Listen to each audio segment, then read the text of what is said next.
vaccines that you've been talking about? It relates to the very deep, occultic, dark heart of the origins of the University of California itself. And this comes from a great author, Gray Brechin. It's called Imperial San Francisco. And he spends a couple of chapters on engineering, by the way. Gold Rush, you're up in Roseville, right? Engineering, re-engineering the state and the world by extension. And the Bechtel Company, the privately held family company in San Francisco that built such, admittedly, great architectural projects as the Bay Area Rapid Transit System. So he goes into that, but he spends a couple of chapters on the University of California and one of its primary sponsors, Phoebe Hearst.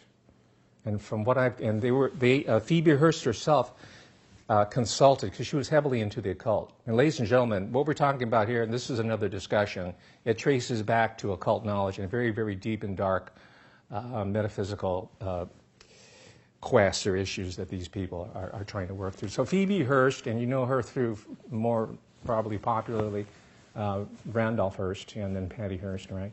But she consulted her geomancer, and she had the keystone of the University of California altered a couple of degrees. She hired a prominent, I think, French Freemasonic architect, right?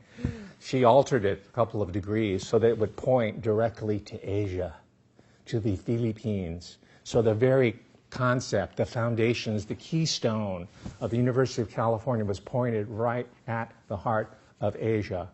And of course, we know now that they weren't going to stop there. They're going to encircle the globe. And now it's blown back to the American people itself, you see. Right. So how can people support you? You know, now that these hearings are happening and that you're under fire, what can they do to support you? Well, I think a petition program would also be helpful. I'd like to see students,